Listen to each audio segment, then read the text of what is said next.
It's kind of weird where life takes you. 6 years ago, I was chanting abolish ICE on the steps of the Supreme Court during their DACA decision. And as my viewpoints and worldview shifted in the last few years, I still, for the longest time, had a residual hesitation to acknowledge that I might have been wrong about ICE. But time won out my resistance, and my views have shifted from seeing them as an evil to a necessary evil to simply necessary. And since this is something I've gone through myself, I suspect many of you have conflicting thoughts about immigration enforcement. Of course, many of you don't. There's people on either ends of the spectrum, right? People who want every illegal immigrant deported to people, crazy people, who want no enforcement at all. But I'm reaching out to a lot of you stuck somewhere in between. Those who maybe say only deport those who commit violent crimes, or don't deport the ones who've been here for decades, or brought here as children, which, as to that last point, still makes a lot of sense to me. So I'm here to tell you the reasons why I felt conflicted for the longest time, how I've come to think about it now, and finish off with two important things for you to bear in mind as you work through this issue for yourself. To start, as my worldview shifted, what really sold to me the necessity for enforcement wasn't that fact that in these last few years, a lot of violent criminals were coming in to our communities. Of course, that matters a lot. And despite the insistence of these immigrant advocacy groups, it's not scaremongering. People who are killed, these are real people, and its consequences are borne not by these advocates, but by the families to whom this has happened. But it's not that. What really sold it for me was I started caring more about the principle of the matter. Generally speaking, I notice it's something that happens a lot with people as they turn 30. A lot of us lose some of our youthful, permissive, indulgent, laissez-faire attitude towards the misconduct of others, and in its stead, we grow increasing intolerance of people who do not conform their conduct to law or social custom. And in this specific case, here is the principle of the matter. The law. Sometimes we like to say the law is wrong, and if the law is wrong, you are under no moral obligation to follow it. And in some instances of our history, I would tend to agree. But the law isn't wrong just because you feel deep down that it is. Here's a quote. The law is not known to him who knoweth not the reason therefore. Why do we include some people but exclude others? Because that is the very essence of nationhood. What is property but a right to possess and enjoy to the exclusion of others? And what is a nation but that which belongs to its people? A right to exclude and regulate aliens is an inherent right reserved for peoples of any nation. Have you thought about the fact that after decades of the same conversation, you have not convinced a majority of the people to change the law in your favor? So maybe the law isn't wrong. Maybe there's something to this law you're not seeing. Maybe you're in the wrong. And at least in this instance, your blanket approval or endorsement of lawbreaking under the premise that the law is wrong reflects a selfishness on your part. Because if everyone had your attitude for whatever cause they held dear, we wouldn't have a society, or at least one anyone would want to live in. But as I've said, I still felt conflicted, even after my viewpoints have shifted, because there's a principle of a matter on its face, and that principle as applied to your life, where on its face you would not question its sacredness, you start seeing more of the downsides and the human aspect as applied. And here's the thing. For millions of Americans, we know illegal immigrants in our lives. Not just as acquaintances, but neighbors, friends, confidants, and family members. If you have illegal immigrants in your life, it's very hard to see them as an abstract problem that needs to be dealt with. You form a bond with people, and you witness firsthand and sympathize with their plight. I mean, these people are living life with constant weight on their shoulders. They're unable to seek justice or recourse when someone has wronged them because they're afraid of knocking on the door of the system.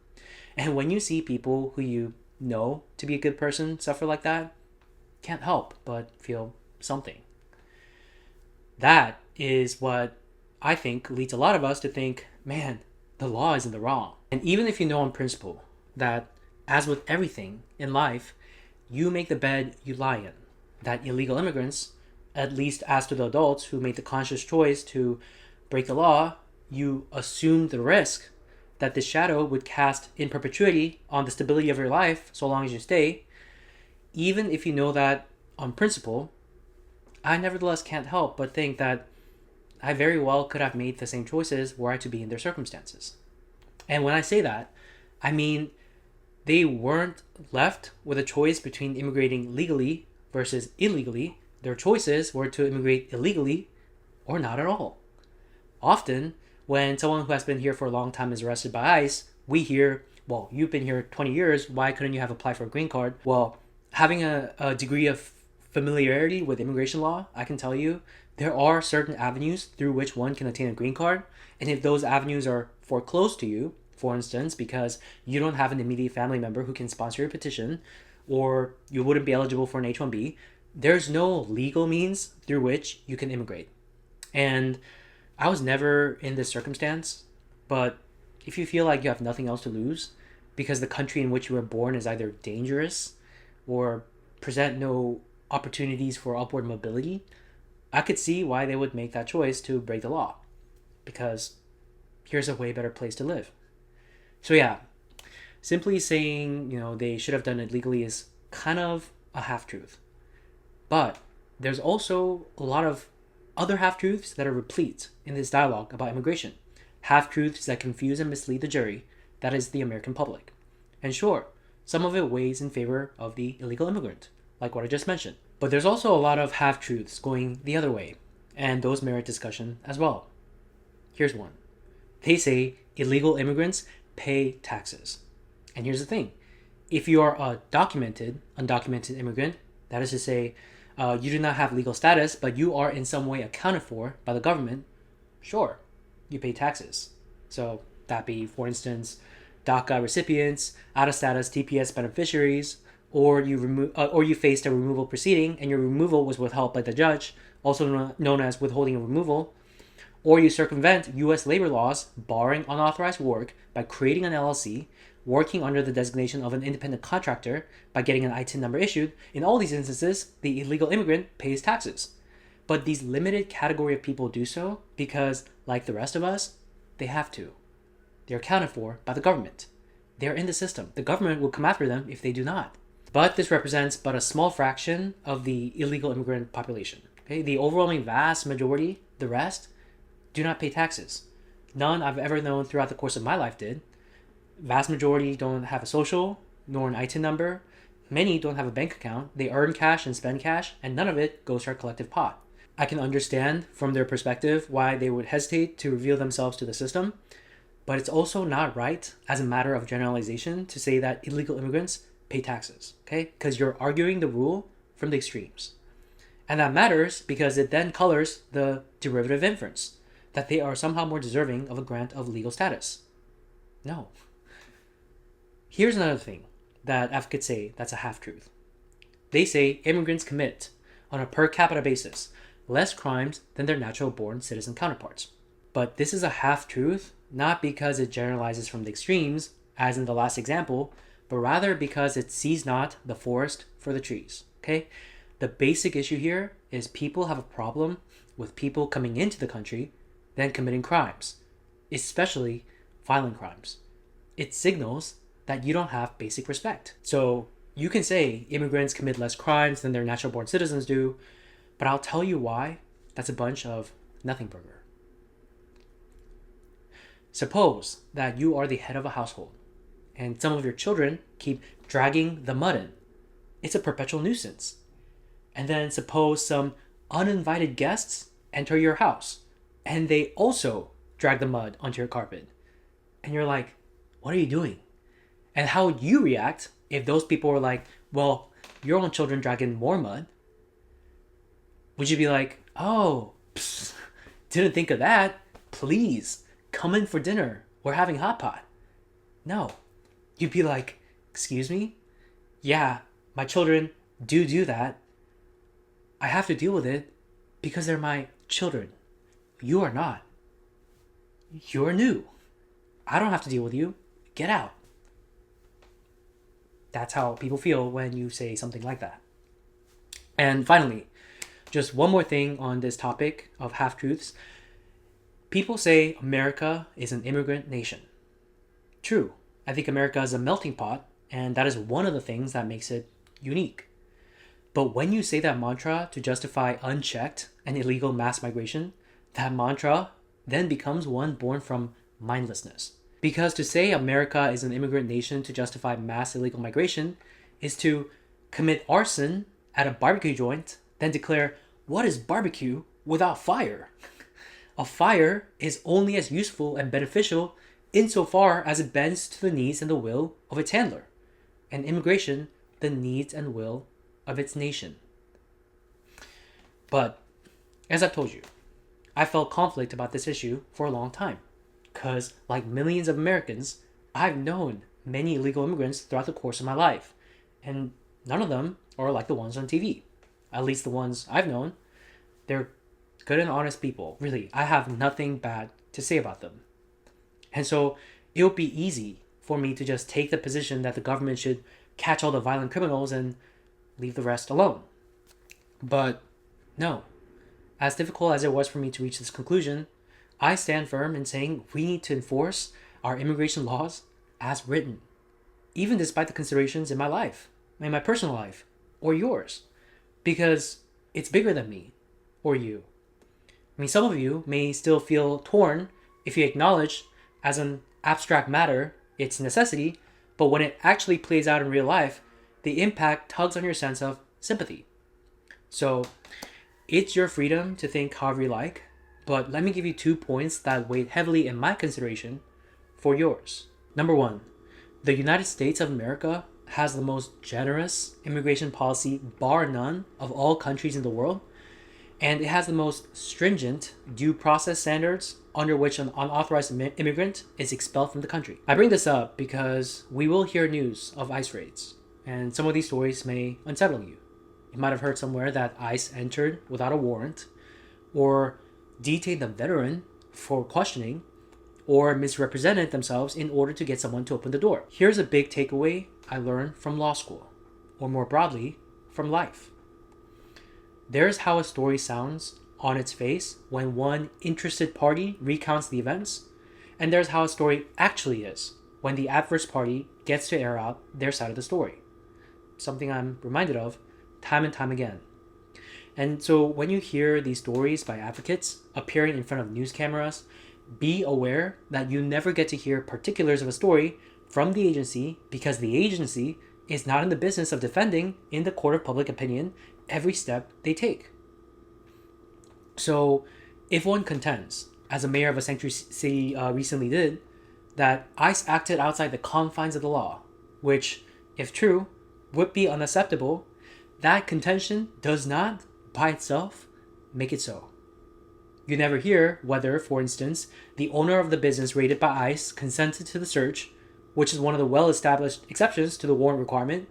You never hear, for another, whether there was probable cause to detain an individual who later turned out to be a U.S. citizen, or the surrounding details, like how long were they detained for, minutes at the scene, or days in custody, what questions were they asked, and what the officers knew in questioning a suspect.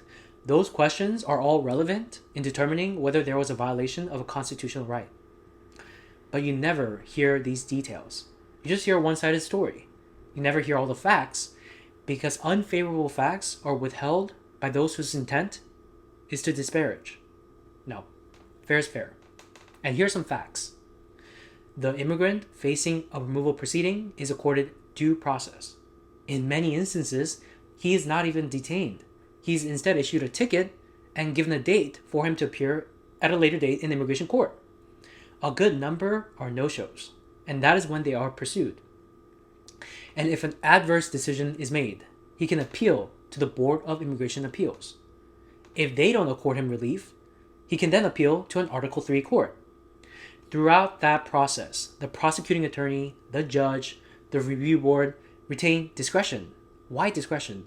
To withhold his removal if they think that the circumstances of his life is such that it would not be fair to deport him, even if his illegal status is without question. As for the agency, ICE ranks its priorities and pursues enforcement such that those who have been here for a long time without having committed any crimes are at the bottom of their priorities.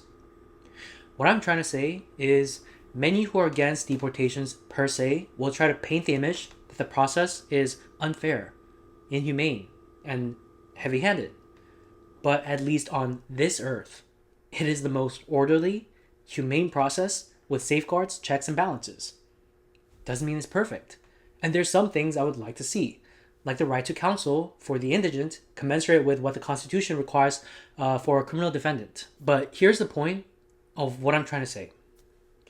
You say it's unjust, but justice doesn't always look like what you think it should.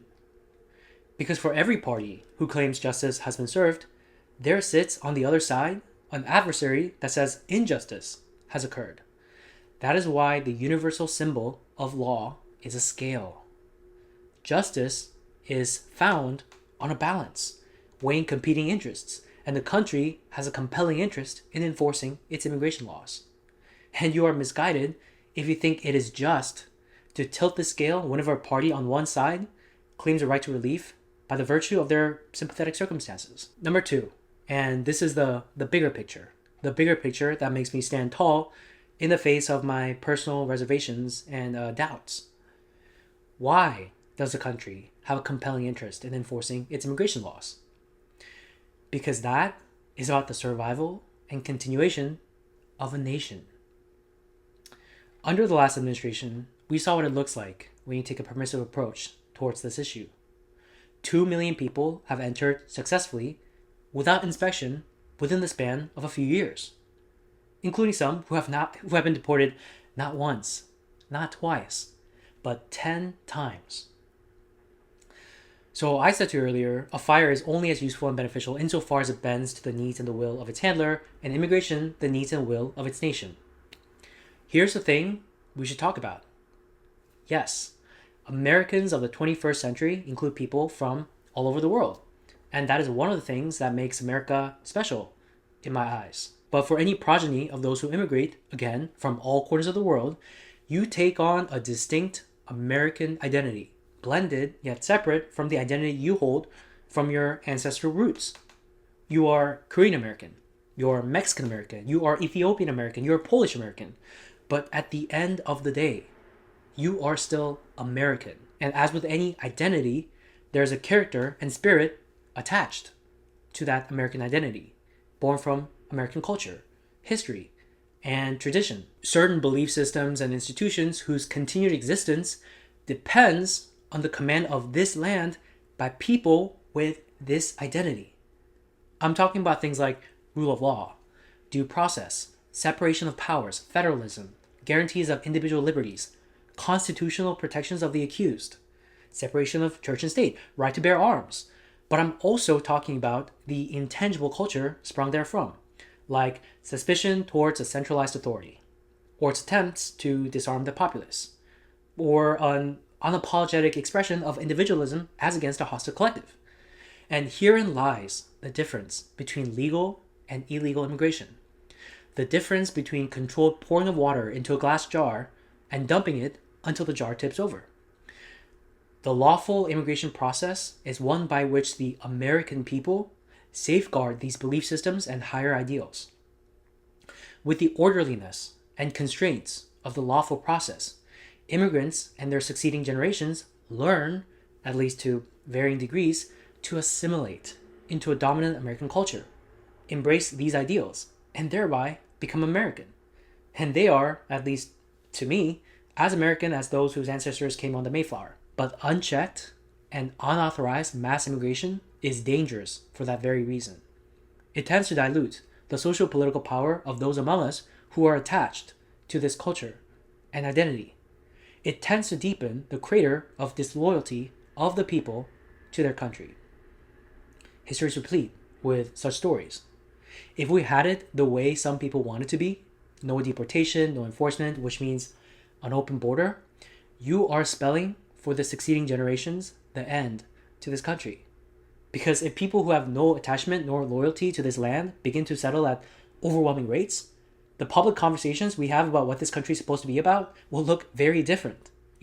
Some people will say, oh, that's hysteria. It's the great replacement theory. Look, by saying that, you're dismissing a legitimate concern. I'm here to tell you, I don't care much about the racial composition of the country. Some of you might. I don't. In fact, I like it very much that it's a melting pot. That's not the issue. The issue is whether the people coming in will have loyalty to the country and attachment to its way of life. And the more people pour in by the millions without any checks, the less you'll see of that. If that happens, the future populace will not seek to retain and defend a distinct American identity and spirit, or preserve for their progeny this country's unique traditions, because an inadequate proportion of the population will insist on it. So that's why I landed at this conclusion despite feeling conflicted. There's first the principle that a society not ruled by authoritarianism or mob justice requires law and order. The rule of law matters. And there's also the important fact that Americans will inevitably seek control over our land and its culture if, year after year, millions and millions pour in, circumventing a filter that the people put in place for a reason. Yes. On the other hand, as I mentioned, I think about the human impact. It's not easy to look at someone who's been living here for decades, who's made a life for themselves, and tell them, you cannot stay. And taking a step back and seeing it from a bird's eye view, sometimes I wonder about the cosmic justice aspect of it all. You know, where we're born, what opportunities we have. It's all about the lottery of life. You know, for many of these illegal immigrants, living as a silent underclass in America is preferable to their lives back home. And I wonder to myself, is it fair for me to stand against it? If were I to be on the other side of this equation, I would desperately wish that someone in the position I'm in now would stand for me. So yeah, I think about that. Yet, loath as I am to admit it, I am subject to the same human conditions, as with everyone else, that compels me to put the more acute principles that envelop my existence above grand, lofty, philosophical prose about cosmic justice. America cannot be the dumping ground for the world's problems. More than that, I don't want it to be. That is a position I take as an expression of loyalty to a country that has given me a lot of opportunities. I know there's many people who are firmly on one side or the other side, but I hope if you are stuck in the middle, this discussion gave you something to think about. And as always, thanks for watching.